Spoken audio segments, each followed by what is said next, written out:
Anuario Bíblico. 26 de junio. 931 al 910 a.C. Gobierno de Jeroboam I en Israel. El pecado de Jeroboam es amonestado por parte de Dios y la profecía de Ahías contra Jeroboam. Primera de Reyes 12:25 al 14:20. Jeroboam fortificó la ciudad de Siquem en la región montañosa de Efraín, la que llegó a ser su capital. Tiempo después, también fortificó la ciudad de Peniel. Jeroboam pensó: si no tengo cuidado, el reino volverá a la dinastía de David. Cuando este pueblo vaya a Jerusalén para ofrecer sacrificios en el templo del Señor, ellos volverán a ser leales al rey Roboam de Judá. A mí me matarán y a él lo nombrarán rey en mi lugar. Entonces, siguiendo la recomendación de sus consejeros, el rey hizo 2 becerros de oro. Después dijo a la gente: para ustedes es muy complicado ir hasta Jerusalén a adorar. Miren, israelitas, estos son los dioses que los sacaron de Egipto. Jeroboam colocó uno de los ídolos con forma de becerro en Betel y al otro lo puso en Dan, es decir, en ambos extremos de su reino. Esto llegó a ser un gran pecado, porque la gente rendía culto a ídolos y viajaba hasta Dan, al norte, para rendir culto al becerro que estaba allí. Además, Jeroboam construyó edificios en el mismo sitio de los santuarios paganos y consagró sacerdotes de entre la gente común, es decir, personas que no pertenecían a la tribu sacerdotal de Leví. También instituyó un festival religioso en Betel, que se celebraba el día 15 del 8º mes y que era una imitación del festival de las enramadas en Judá. Allí, en Betel, Jeroboam ofrecía sacrificios a los becerros que había hecho y nombró sacerdotes para los santuarios paganos que había construido. Así que el día 15 del 8º mes, una fecha que él mismo había designado, Jeroboam ofreció sacrificios sobre el altar de Betel. Él instituyó un festival religioso para Israel y subió al altar a quemar incienso.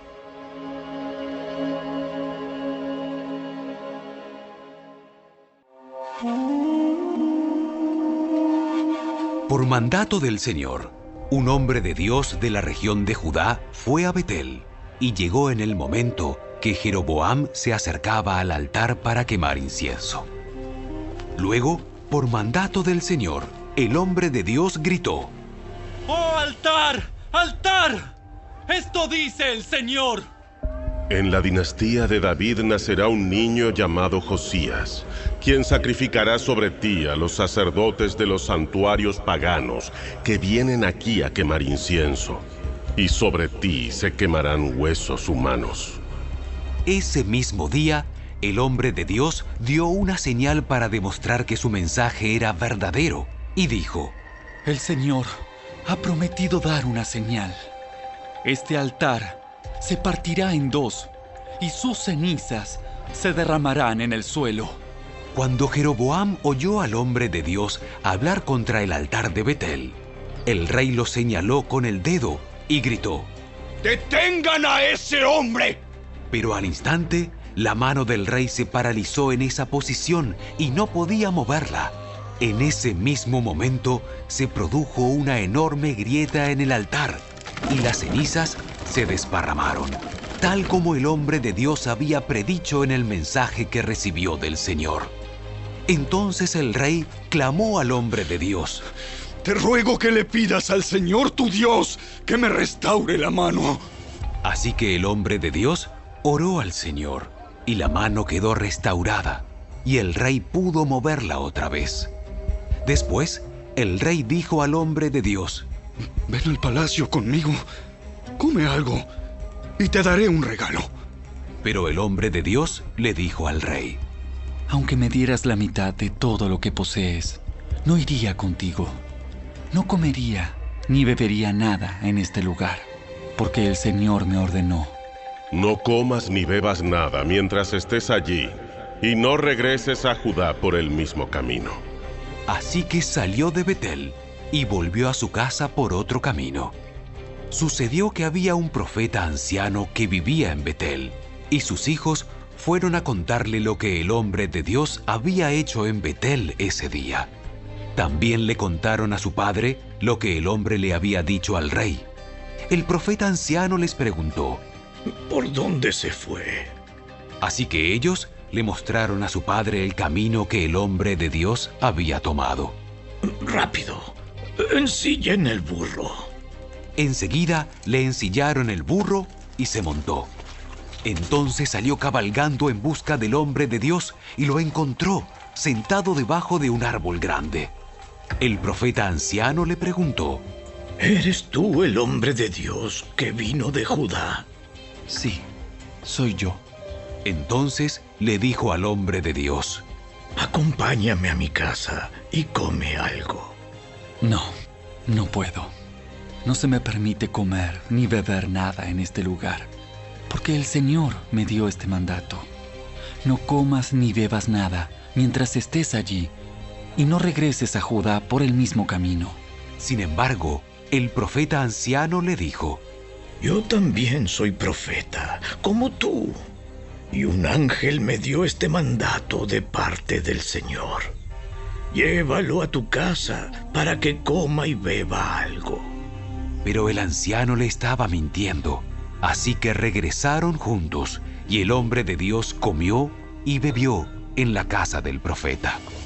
Mientras estaban sentados a la mesa, vino un mandato del Señor al profeta anciano, quien le gritó al hombre de Dios de Judá: esto dice el Señor: has desafiado la palabra del Señor y desobedecido el mandato que el Señor tu Dios te dio. Regresaste a este lugar para comer y beber donde Él te dijo que no comieras ni bebieras. Por eso, tu cuerpo no será enterrado en la tumba de tus antepasados. Cuando el hombre de Dios terminó de comer y beber, el profeta anciano ensilló su propio burro y se lo dio, y el hombre de Dios siguió su camino. Mientras viajaba, le salió al paso un león y lo mató. Su cuerpo quedó tirado en el camino, y tanto el burro como el león estaban junto al cadáver. Unas personas que pasaban por allí, al ver el cuerpo tirado en el camino y al león parado junto a él, fueron a dar la noticia a Betel, donde vivía el profeta anciano. Cuando el profeta oyó la noticia, dijo: es el hombre de Dios que desobedeció el mandato del Señor. El Señor cumplió su palabra al hacer que el león lo atacara y lo matara. Luego, el profeta dijo a sus hijos: ensíllenme un burro. Así que ellos ensillaron un burro, y él salió y encontró el cuerpo tirado en el camino. El burro y el león todavía estaban parados junto al cadáver, pues el león no se había comido el cuerpo ni había atacado al burro. Entonces el profeta cargó el cuerpo del hombre de Dios sobre el burro y lo llevó de regreso a la ciudad para hacer duelo por su muerte y enterrarlo. Puso el cuerpo en su propia tumba y clamó con profundo dolor: ¡ay, hermano mío! Después, el profeta dijo a sus hijos: cuando yo muera, entiérrenme en la tumba donde está enterrado el hombre de Dios.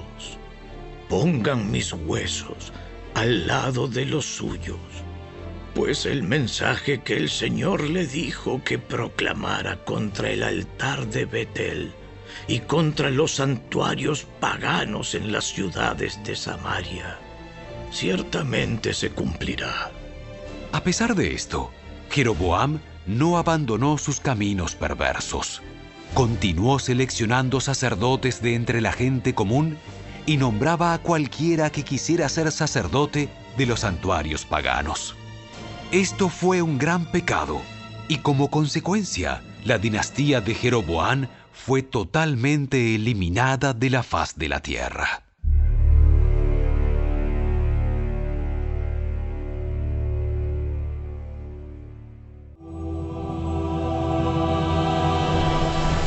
ese tiempo, Abías, hijo de Jeroboam, se enfermó gravemente. Por eso Jeroboam le dijo a su esposa: disfrázate para que nadie se dé cuenta de que eres mi esposa, y ve a ver al profeta Ahías en Silo, el hombre que me dijo que yo sería rey. Llévale de regalo 10 hogazas de pan, algunos pasteles y un frasco de miel, y pregúntale qué le sucederá al niño. Entonces la esposa de Jeroboam fue a la casa de Ahías en Silo. El hombre ya era anciano y no podía ver, pero el Señor le había dicho: La esposa de Jeroboam vendrá aquí haciéndose pasar por otra persona.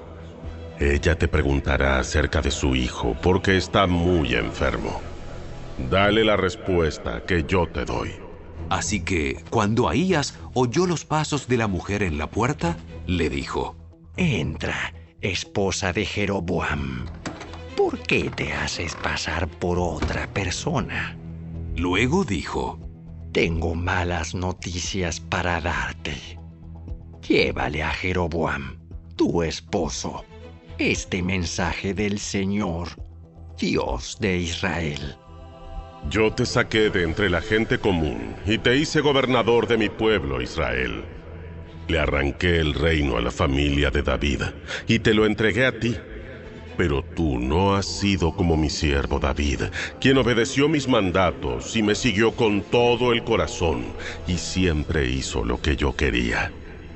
Tú has hecho cosas más malignas que todos los que vivieron antes de ti. Te has hecho otros dioses y me has enfurecido con tus becerros de oro. Como me has dado la espalda, traeré desastre sobre tu dinastía y destruiré a cada uno de tus descendientes varones, tanto esclavos como libres en todo Israel. Consumiré tu dinastía real como se quema la basura, hasta que toda haya desaparecido. A los miembros de la familia de Jeroboam que mueran en la ciudad, se los comerán los perros, y a los que mueran en el campo, se los comerán los buitres. Yo, el Señor, he hablado. Después, Ahías le dijo a la esposa de Jeroboam: Regresa a tu casa, y cuando entres en la ciudad, el niño morirá. Todo Israel llorará su muerte y lo enterrará.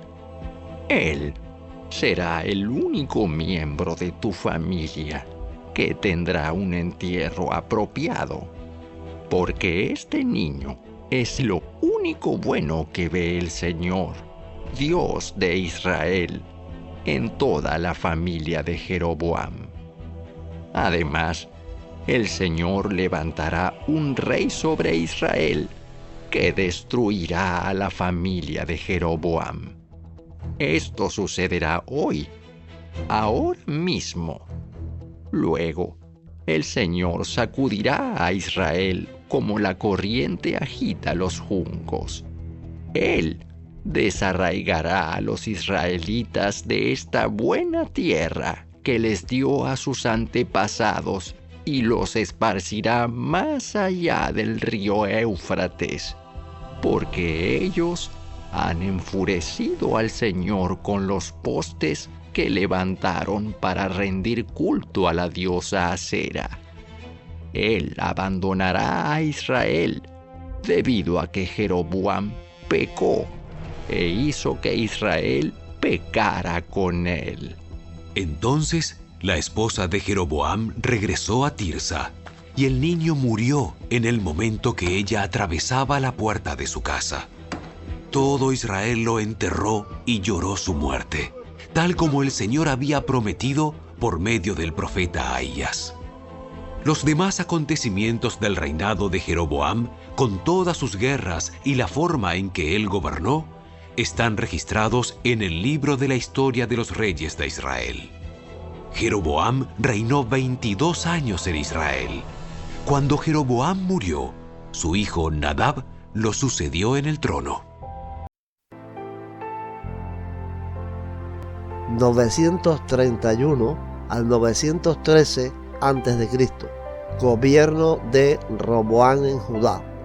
Prosperidad de Roboam, Segunda de Crónicas 11, 5 al 23. Roboam permaneció en Jerusalén y fortificó varias ciudades para la defensa de Judá. Fortificó Belén, Etam, Tecoa, Betsur, Soco, Adulam, Gad, Maresa, Sif, Adoraim, Laquis, Aseca, Sora, Ajalón y Hebrón.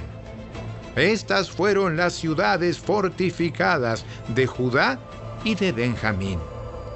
Roboam reforzó sus defensas y estableció comandantes en ellas, y almacenó provisiones de alimento, aceite de oliva y vino. También, como medida de seguridad adicional, puso escudos y lanzas en esas ciudades. Así que solo Judá y Benjamín quedaron bajo su control. Todos los sacerdotes y levitas que vivían en las tribus del norte de Israel se aliaron con Roboam. Los levitas incluso abandonaron sus pastizales y sus propiedades y se trasladaron a Judá y a Jerusalén porque Jeroboam y sus hijos no les permitían servir al Señor como sacerdotes. Jeroboam nombró a sus propios sacerdotes para servir en los santuarios paganos, donde rindieron culto a ídolos con forma de cabra y de becerro que él había hecho. De todas las tribus de Israel, los que querían adorar de corazón al Señor, Dios de Israel, siguieron a los levitas a Jerusalén, donde podían ofrecer sacrificios al Señor, Dios de sus antepasados. Esto fortaleció el reino de Judá, y durante 3 años apoyaron a Roboam, hijo de Salomón, pues durante esos años ellos siguieron fielmente los pasos de David y de Salomón. Roboam se casó con su prima Maalat, hija de Jerimot, quien era hijo de David, y Abiail, hija de Eliab, hijo de Isaí. Maalat tuvo 3 hijos, Jeús, Semarías y Saam. Tiempo después, Roboam se casó con otra prima, Maaca, nieta de Absalón. Maaca dio a luz a Abías, Atai, Sisa y Selomit. Roboam amó a Maaca más que a cualquiera de sus otras esposas y concubinas. En total, tuvo 18 esposas y 60 concubinas que le dieron 28 hijos y 60 hijas. Roboam nombró líder entre los príncipes a Abías, hijo de Maaca, y así puso en claro que él sería el próximo rey. Roboam actuó sabiamente, dándoles a sus demás hijos responsabilidades y estableciendo a algunos en las ciudades fortificadas por todo Judá y Benjamín. Les dio abundantes provisiones y encontró muchas esposas para ellos.